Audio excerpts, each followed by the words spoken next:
Welcome to the Emotional Balance Sheet Podcast, your guide to help you manage life, money, and multiples. Each episode, host Paul Fenner, Tama Capital's president and founder, and the proud parent of 4 amazing children, including 1 set of triplets, will provide insights on successfully sustaining an active lifestyle, career, and family through comprehensive wealth management strategies, financial education, and lifestyle planning, specific to parents raising twins, triplets, and more. Learn more, subscribe to the show, or connect with Paul at tamacapital.com. This podcast is for informational purposes only and should not be relied upon for investment decisions. Clients of TAMA may retain positions in the securities discussed in this podcast. For parents, have you ever thought about how your child has made you refocus your own life? For Dr. Paula Ruffin, an unexpected pregnancy forced her to reevaluate her own life, which brought her to the brink of bankruptcy as a single mom and business owner. While not seeking any empathy for being a single mom and entrepreneur, there is a difficult balance to be struck that all working parents tend to face. In our conversation, Paula and I talk about balance coming from our ability to make decisions, good or bad, and the ability to be able to switch our focus from one person or activity to another as seamlessly as we can. While convenience may be all around us, Paula talks about how her mother helped lead her into the healthcare field because of inconveniences growing up. Paula talks about her strong sense of community and wanting to grow the area where she lives and works by partnering with other businesses that want to support one another. As Paula puts it, you need to like the people you're around to be effective. Please enjoy my conversation with Dr. Paula Ruffin. So I think the natural point of starting our conversation, Paula, is to talk a little bit about your background. And I know you from our Club MCC networking group, and I know that you're a chiropractor, but our audience probably doesn't know that. So talk to us about your chiropractic business. And really, I'm more interested in, I don't know this about you, is how you got into the world of chiropractic.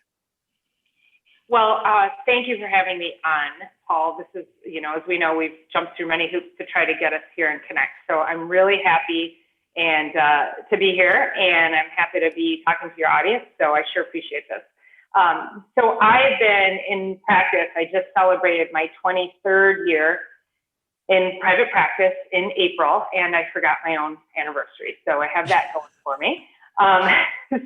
There was no celebration. There was no 23-year celebration. And I've been here, new husband, for 20 years, and I wanted to have, I actually am still going to do a big 20-year celebration, but with all the restrictions that were, when I was looking at the timeline of actually having a celebration, I was like, there's too many restrictions, and I want this to be a celebration. I didn't want to play by the rules. So now things are getting lifted. I'm going to pick a day, and we're going to have a major celebration. So I'll let you know when that happens. So awesome. So I've been here 20 years. The quick backstory is I've been in health and wellness for as long as I can remember. And when I think back to my high school days, so I was always an athlete. In high school, I was always walking around with a big glass of water. I was always interested in food and nutrition and healthy eating. I mean, granted, I had my junk food time, but prior to that, I really credit my mom for my path that I took.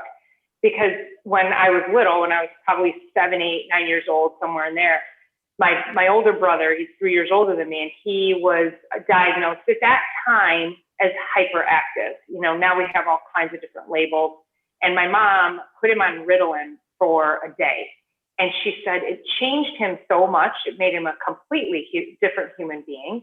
And she did not like what that did to her kid. So she put him into hockey, and then she started reading, and she took out all the sugar cereals. I mean, I was like, no more Captain Crunch, really?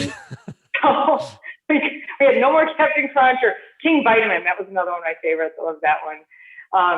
So she took out all of the sugar cereals and no refined foods, no junk. She literally cleaned out the house. And I really credit her for that, because as a single mom in the 70s, raising 4 kids, my 2 older siblings were almost gone and out of the house. So it was really most of the impact for my brother and me. And, but you know, that couldn't have been easy. And convenience at that time, the lesson that it taught me was that convenience wasn't an option. My oldest brother worked at McDonald's and she would not allow him to bring food home. So I look at today's day and age where we have conveniences all around us and we have made this our norm. So, so to me, this is a big reason why 50%, 1 of every 2 children suffer from some kind of chronic disease.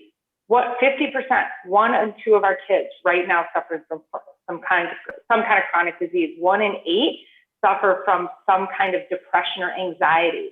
And a lot of this is food and lifestyle related. So, you know, going back to my mom changes us, you know, gets my brother, gets myself on this new eating habit. So she was, you know, the self-proclaimed health nut of the 70s when that was, you know, that was a big thing. She must have been well ahead of her curve. I mean, yeah. I'm just trying to picture myself trying to take away all that stuff that we have in our house right now from my 4 kids, and there would be bedlam. Oh, yeah. Well, and she used to keep a bag of miniature Snickers in the freezer, or Milky Way, one of the 2, and those were hers. And you did not dare touch them. And it could take her months to go through the bag, but when she wanted one, she wanted them to be there, right? Yeah. You know, which then you look at that whole concept of moderation. And so that's what that taught me, was you don't just blow through a whole bag of Snickers, you know, you ration it out and, you know, take your time. So I took all of those lessons and I took that through high school with me. I got to college and I started studying exercise physiology. I ended up working in the University of Michigan obesity clinic, helping people with weight loss and nutrition and exercise programs and doing body composition testing. And that was super cool. I loved that. And then I ended up doing my internship at Domino's Farms, and they have a wellness center, their corporate headquarters in Ann Arbor. So I worked at Domino's Farms for a couple of years doing, I think like 1 year doing an internship, and then they hired me part-time, and I continued through school, and I loved working there. I did corporate incentive programs, competitions among the employees and getting people to move more. And I wrote for the newsletter and on the Mac, you know, we had the old box Mac computer, you know, so I created the newsletters on there. And so everything that I've done has been this really cool building one step upon the next. And then I got out and couldn't find a job anywhere to save my life. So, I mean, I was like hot on corporate wellness. I wanted to, you know, went up and down the West Coast, Levi Strauss, Taco Bell, Pacific Bell. Like, I went to all these big corporate wellness centers, and they were like, "We love the experience you've already gained. We'd like to start you at $6 an hour." And it's like, and that even sounds bad now, 30 years later, right? That sounds horrible. Horrible. So I ended up finding a job working in a physical therapy clinic, and I worked there for 5 years. So again, another like big piece of this puzzle that would be my career, thinking, and I was like, oh, this is kind of cool. Maybe I'll go back to physical therapy school. So I started going back to school. I'm working full time, and I'm, just working my way through that. I finally, 2 years in a row go by, I get denied schooling. I have the most credentials. Turns out like the schools really want you to like be front to back with them, which means you got to spend a lot of money at their schools. Physical therapy is a very competitive and political, from my experience, program to get into. So there was no other reason that I shouldn't have gotten into any physical therapy program other than it was not what my destiny was. So we're sitting on the couch at my grandmother's house one summer, after I just received my second year of all the rejections again. And my sister says, "Hey, well, have you ever thought about chiropractic?" And I was like, thinking at 25 years old, I'm this big loser. I didn't have my life planned out. Like, you know, my gosh, no, I should be like, I should be well into my career at 25. And I go, I guess so. So I applied, and off to California I went. And on day one, I was sitting in the chair at orientation, and the woman giving orientation, she says, the very first chiropractic adjustment was given on September 18th, 1895. And I went, September 18th, that's my birthday. And then, bang, the universe came together. And so here we are 23 years later, and it's been amazing. So how long is chiropractic school? Is it 2-3 years, 3-year program, or longer than that? Because I know there's certain specialties even within the field of chiropractic, right? Yeah, it's a 4-year program basically crammed into 3. Okay. So it's intense, and it's the quarter system. So I went from being at U of M, taking 12 to 14 credits a semester, going, well, this is hard, to taking 34 to 36 credits a quarter, which is a 10-week. Oh, man. I mean, it's intense. And then you get a week break in between each quarter, 2 weeks in the summer, 2 weeks at Christmas. And so you're grinding the whole time. And so it's pretty intense. And now a lot of the schools actually require an undergrad degree, where I already had mine when I went. So, so that I had that going for me. But a lot of, they've upped that level of education. I want to come back to this question about when you were working as an intern and some of these wellness, about incentives, because that's a really fascinating topic for me, is incentives. But before I come back there, so when you graduated from chiropractic school, where did you go from there? Did you go and work in another doc's office, or did you just open your own shingle and go from there? I was actually interning. I was a chiropractic intern for some docs in Fremont, California.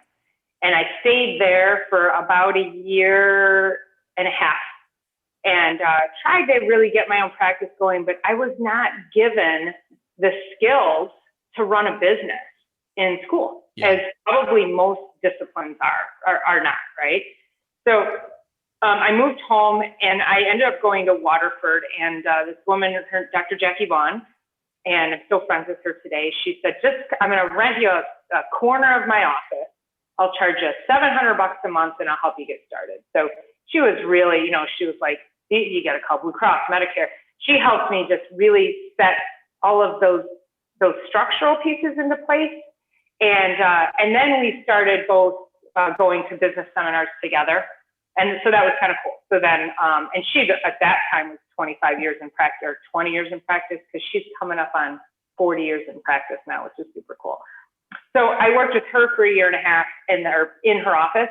And then here in New Hudson, there was a doc. He was 78 years old. A friend of mine stumbled upon him, and he said, well, I'm thinking of selling my practice. And my friend Gene calls me immediately, and he says, you need to call this guy if you want to get out of Waterford. I hated Waterford. I don't know how far your audience is, but people, if you're familiar. We go nationwide on this podcast, Paula. Okay. We're nationwide. Worldwide? I would say most worldwide. Most of the people are still in Metro Detroit. So for those listening nationwide, Waterford is a suburb of Northwest Metro Detroit. Yes, and it's a giant sea of people. It's very difficult to connect, and I'm very much a relationship person, and I really love to have connection with people. I was unable in a year and a half to really find that connection. Sorry, Waterford people, if you're listening. It was just my experience. So I moved to New Hudson. The community here, I was like, this is what I'd always been looking for. So I called Dr. Knighton, and I said, hey, my friend says you're looking to sell your practice. We had a couple of conversations. He'd been in practice 50 years, so he didn't want to just give it away to anybody, sell it to anybody. And he liked me, which was great. A big compliment coming from, an old timer, an amazing chiropractor like him. And we cut a deal, and he sold me his practice 4 or 5 months later. So then I ended up down in here, New Hudson, and I've been here for 20 years. And that's had to be an interesting transition. And again, for our listening audience, New Hudson is a suburb mainly west of Detroit, but it has I don't know, what'd you say, Paula, like doubled, tripled in size over the 20 years that you've been there? Because it was a really, I call a rural community. Yeah. And in most metropolitan areas, especially like ours in Detroit, it just keeps growing and growing and growing. And, then you have these big suburban, cities or towns on the fringes, like a New Hudson.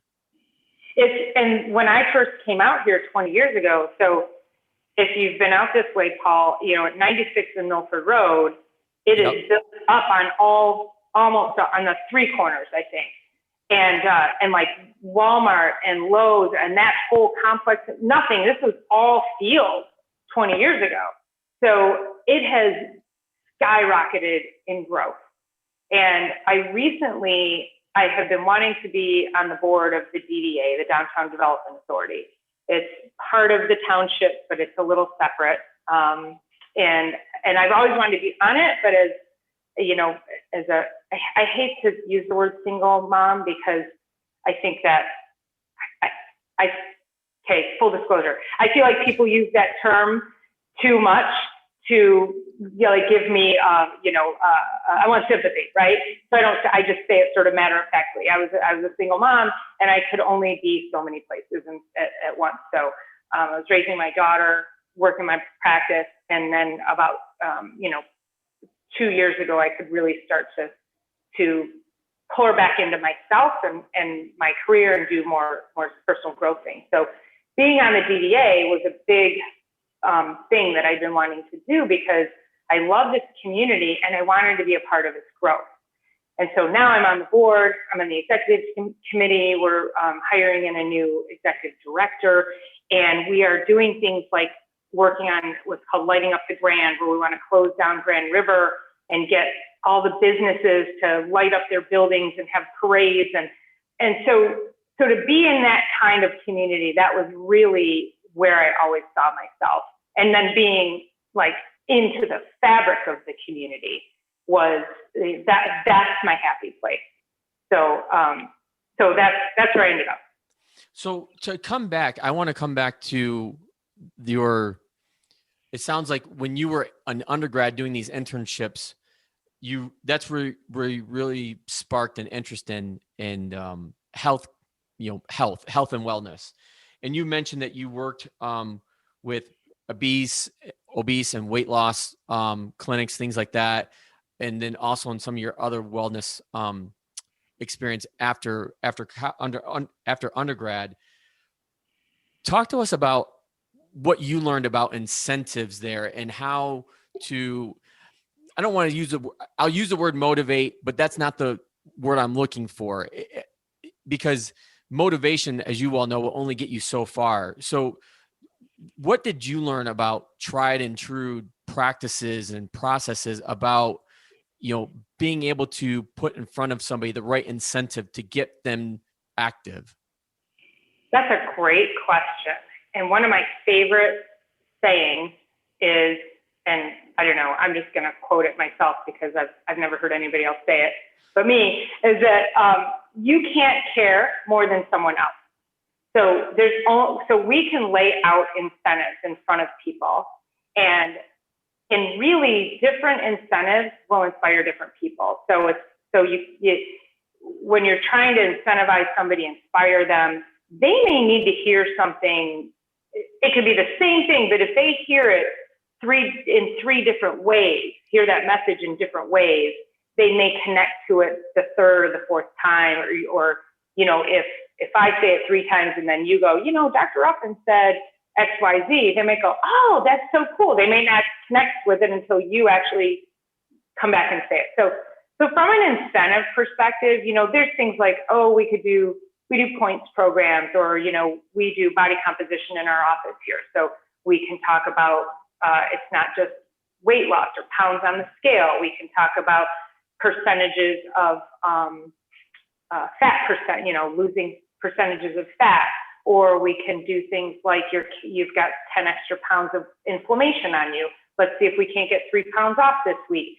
So you have to come at it, like find what their thing is that's going to matter to them. Like I have a patient this morning and she's like, my hands are so swollen and I can't get my wedding ring on. And my husband says, don't resize it, because then when we figure this out, I'm going to have it resized again. And so her thing is getting the fluid off, getting the inflammation down.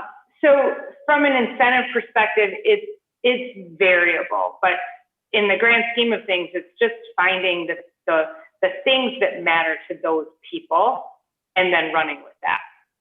So how do you, when people show up at your office, do they typically have some kind of, obviously they have a problem they're trying to figure out, but is it more health and wellness related versus, for lack of a better term, my back hurts and I need an adjustment? It's actually a little bit of both. It's in fact, a lot of times it's people come in because they're like, my neck hurts, my back hurts. And then when they get here and I do my evaluation on them and I find out, okay, they have a bowel movement once a week. We have to fix that. There's, or they have some kind of digestive issues, or they have migraine headaches. So they come in with one thing usually, and then I start to peel back the layers, and they're like, oh, I had no idea you could even help that. And then I got them, right? Then I've got them to know and understand that they are in the right place, and that no one's been able to address these things for them because nobody else really knows how to manage or uncover the root cause of what they've been experiencing. They've been told their whole lives they're crazy or nothing's wrong with them. And they're like, yeah, but I still feel like garbage every day. What do I do?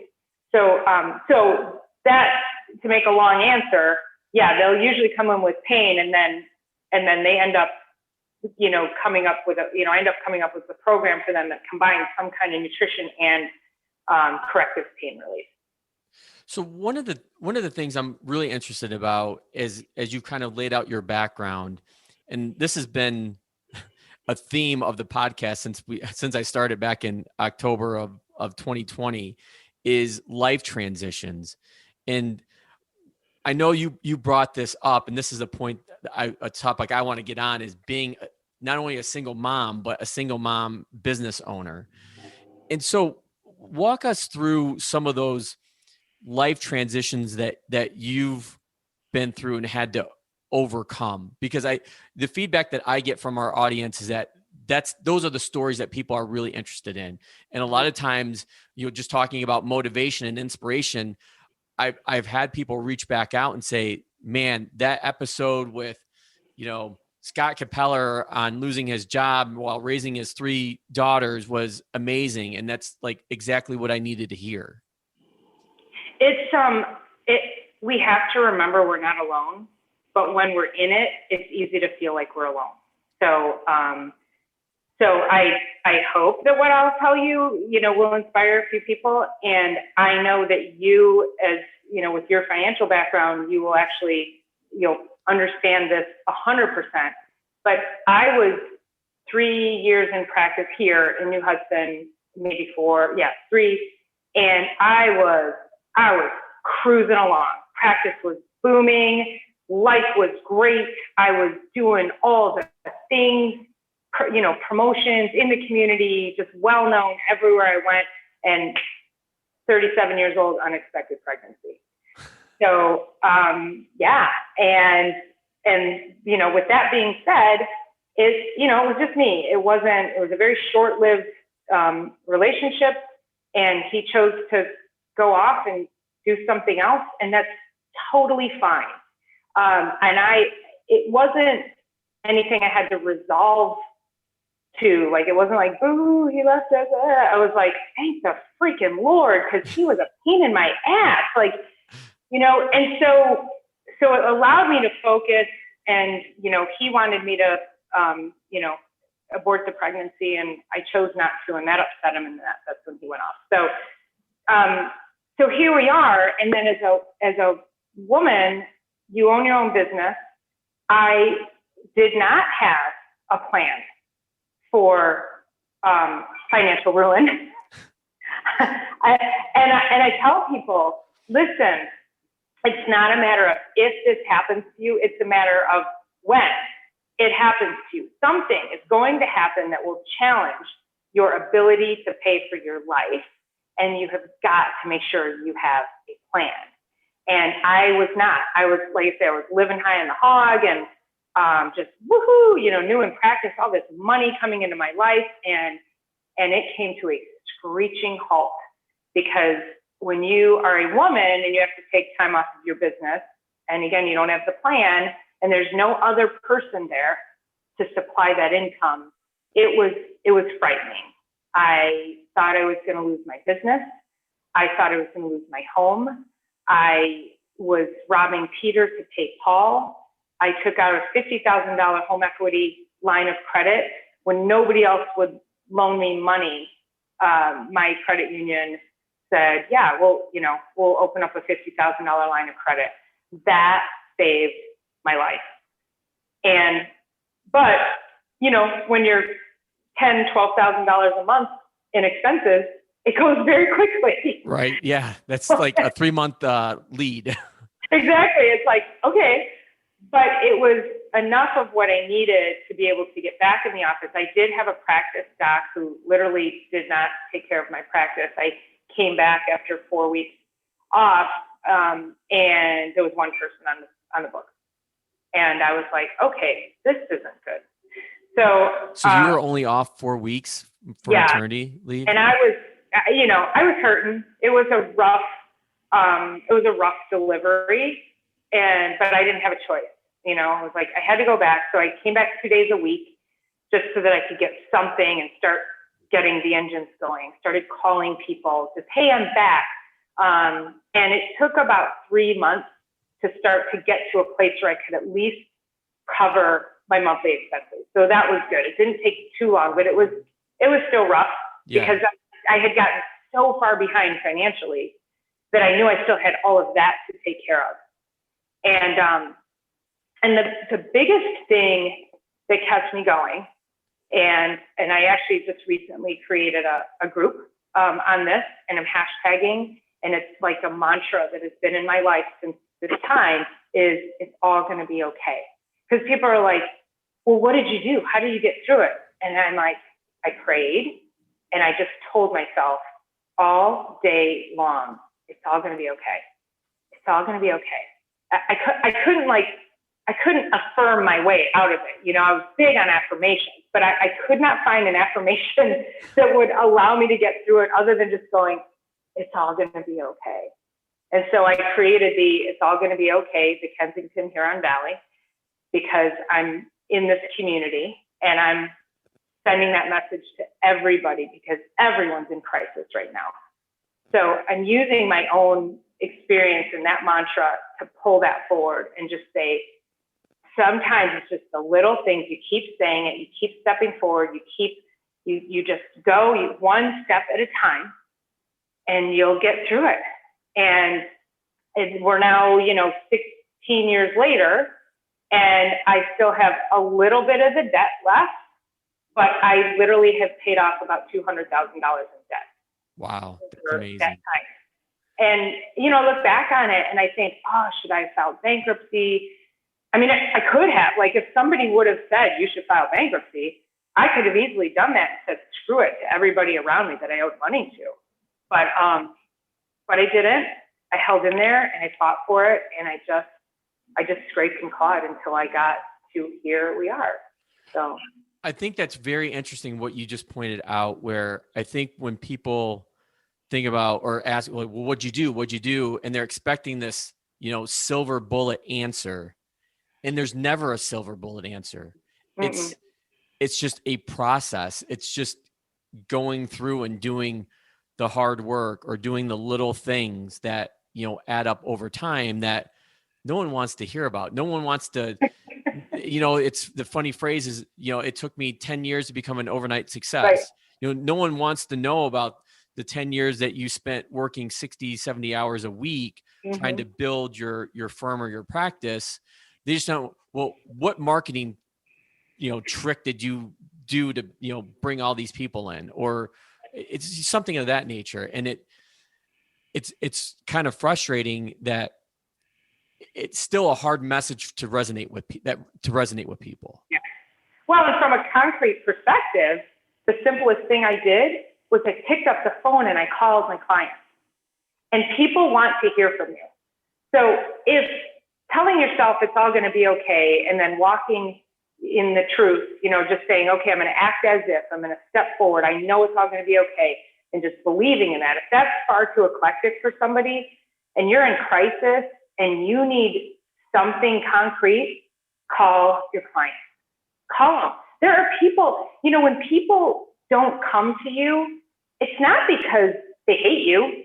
They may have life may have gotten in the way. And you know how many people I've called and they're like, oh my God, I was just thinking about you. When can I come in? They're not coming to you because they hate you. Right. And I've had people who've come to me twice and I'm like, gee, why did that person leave? And then the next thing you know, they referred 3 people in and I'm like, what? I don't even know what I did for that person, but apparently I did something. So call them. And, another thing too is calling people who you haven't seen in a while. And it's not necessarily to say, hey, I'm back. Like, I did that because I knew a lot of people didn't want to come into the office until I was back. But you could even pick up the phone for somebody you haven't seen in a while and just say, hey, Paul, it's been a while since I've seen you. I just want to check in, see how you're doing. Listen, I'm just trying to get a better gain of why people come and go in my practice. And I'd like to know, what made you stop coming? Or what made you want to stop doing business with me?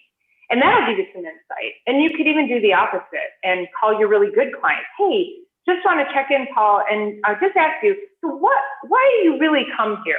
What is it that you get out of being here?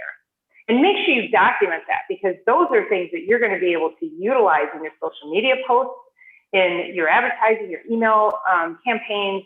You want to pull your patients or your clients, because if the majority of those people are telling you similar things, you can use that wording, you can use that structure. Now you can really start targeting for the audience that you want. I think the next area I wanted to pivot to, and I know we talked on this and you didn't really want to go deep into it, but I do, is this your unique situation where you're a single mom, entrepreneur? I talk a lot about balance, and I talk to my families about balancing multiple, not only financial priorities, but lifestyle priorities. And so this is one thing I think we all struggle with.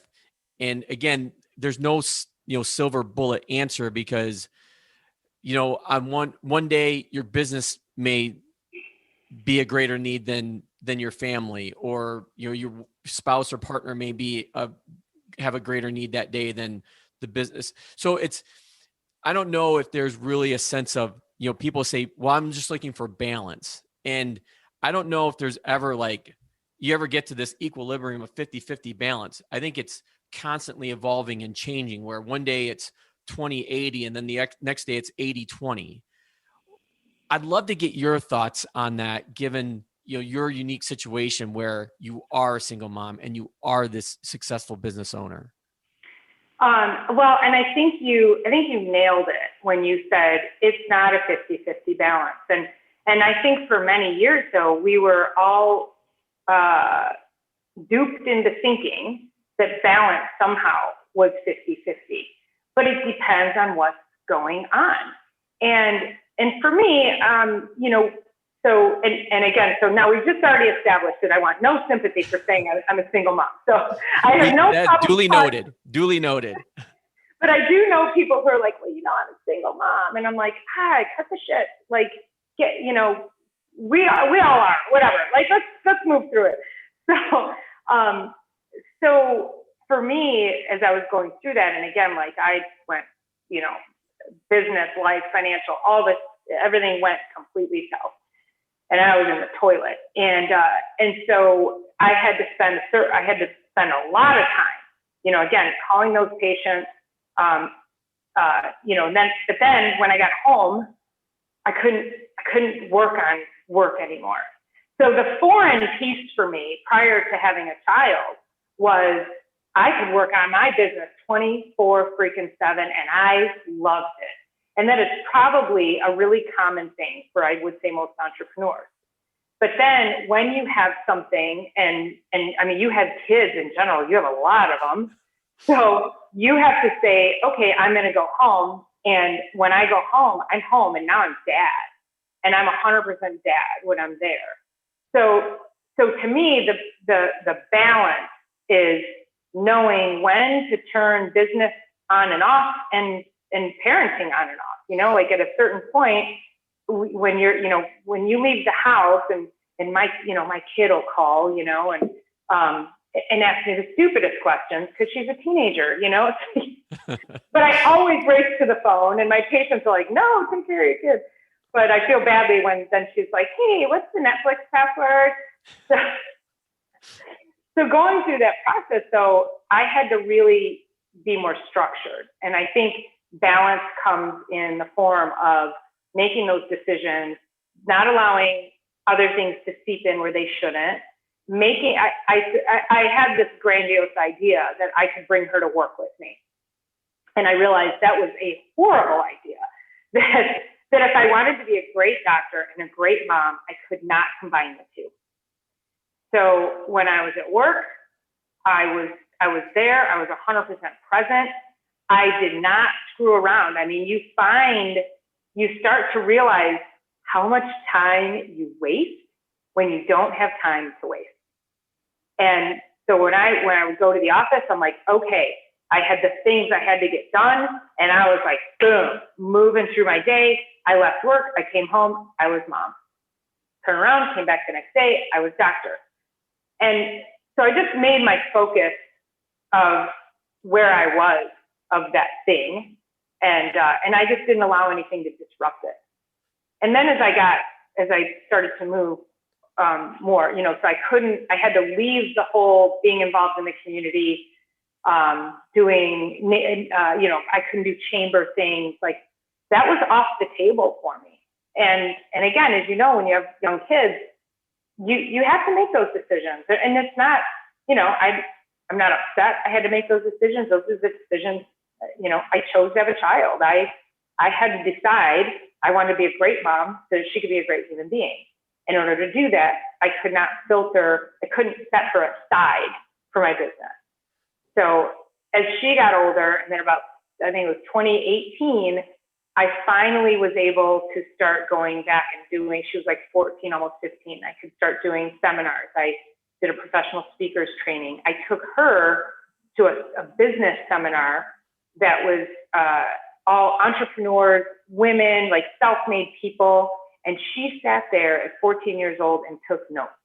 She was so connected to it. It was so cool. So now we go to this event every year. And so I feel like she's now able to come into the world of being an entrepreneur and know and understand, what I'm going through when I leave the house.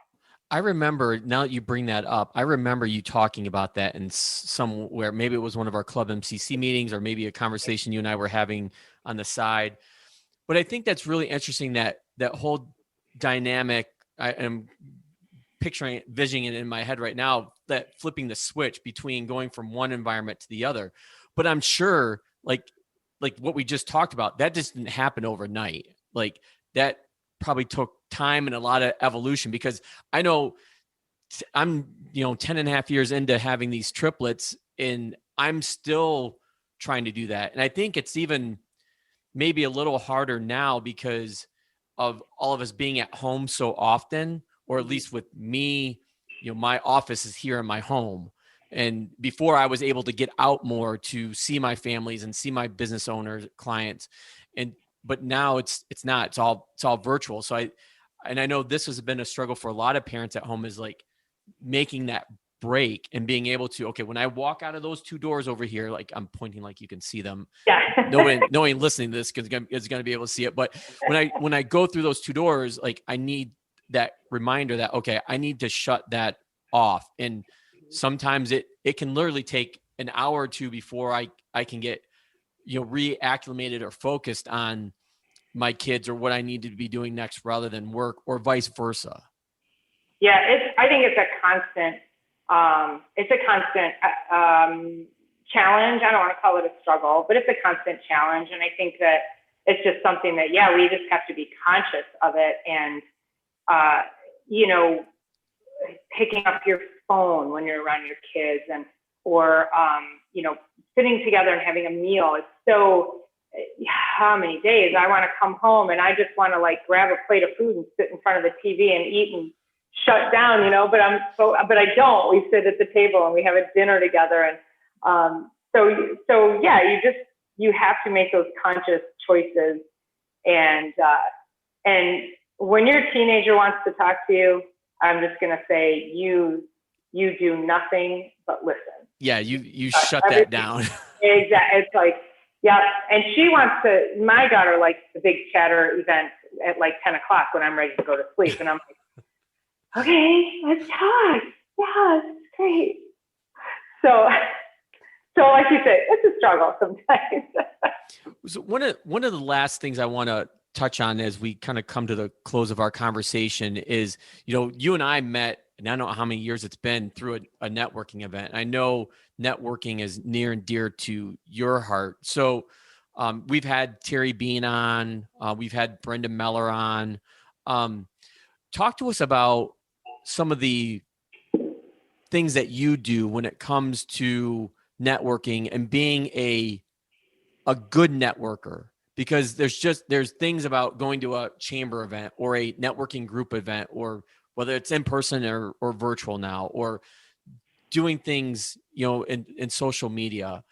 But I think there's always a good way to go about it. And then there's a not good way to go about it. What are some of the things that you've done that works for you and that have been successful from a networking standpoint? This is such a great question. I have to tell you, I've had this exact conversation about 6 times over the past week and a half with different random people, and Terry Bean was probably one of them. And one of the things that I appreciate about him bringing us into Club MCC is, I mentioned earlier, I'm a very relationship person, and I think that everybody that he brings together truly values the relationship. So from a networking perspective, you've got to like being around the people that you want to network with. If you don't really like them or you don't trust them, that's not going to work very well for either one of you. So I think just liking those people. And then for me, within my community, I'm doing some unique things here. So I realized that I've been here 20 years, and there are a lot of businesses that don't know me and I don't know them. And so I started going out into the businesses, and I started with the restaurants. And I will go in and I will say, listen, I want to put $100 on a gift card, and then I'm going to do a video, and I'm going to promote the video, and I'm going to tell people, hey, come on into Novella's Pizza, get $10 off for your order when you tell them Dr. Ruffin sent you. And that has started to create relationships with other businesses and myself. It's getting both of us out into the community from a social media perspective. So, there's this thing about you think that you can only build rapport in person when you first meet each other, but you need to build rapport out on your social media platform. People have to learn to like you before they even come in and meet you these days. That's just how it happens. So I've been able to go out, open up these tabs, get to know other people in the community. People are now talking about me doing this. So now I'm building this reputation within the community. And so from that's when I started to create the It's All Gonna Be Okay Kensington Huron Valley, because I have other businesses who are like, hey, we love what you're doing. Can we give you $100 towards your thing? And instead of me saying, hey, when you come in and tell these 5, say these 5 people sent you, now what we're doing is we're saying, come on in, tell them it's all gonna be okay. You'll get $10 off your order. And so what's cool about that is now that is super cool, right? So you have 20 people walking into your business going, hey, it's all going to be okay. So now we're spreading this positive message. So that's been my unique thing that I've done recently. But I think with that, I have also decided, and I was actually just talking to Terry this morning about this, is that if you are not a willing, collaborative participant, you need to take your bat and your ball and go home. because I just truly believe that in today's world, in order for us to truly find and create the success we want, we have got to connect, create relationships, and utilize each other as leverage to build and grow. And if you're trying to do it by yourself, or you want me to chase you down to give you money and open up a tab, I'm not about to do that. So, and trust me, that happens. So I really, if I meet you, I like you, we build a relationship, and you want to collaborate, I'm in. But, but if you just want to, and as you and I both know, a lot of these networking groups, it's just, it's take, or people don't really know how to engage on that scale. So relationships, collaboration, and just get out and know your community. Very good. Well, I think that brings us to my final question, which for you, I think is going to be really special. I can't wait to get your answer on this. It's the question I ask all of my guests. Okay. Is what is your favorite thing about being a parent? Oh, is there an answer to that question? There's lots of answers to that question. That's why it's my favorite, and that's why I save it for the end, because the amount of answers that I've gotten over the last, the course of having this show has been incredible. So, okay. Well, I'm going to say my favorite thing about being a parent is that God created wine, and that I'm really looking forward to when she has kids and I can be sitting and drinking a glass of wine and laughing at her and watching her kids run her around. So it's the looking forward to. Well, she's a great kid. I have to tell you, my kid is only about 10% alien, where I think most teenagers are about 90%. And she's only about 10% alien. So I have to say that it is just watching her grow and watching her find what her passions are and watching her talents is pretty amazing. So. Well, you have delivered on that question, because no one has come that even close to that unique answer. Okay, looking forward. Good.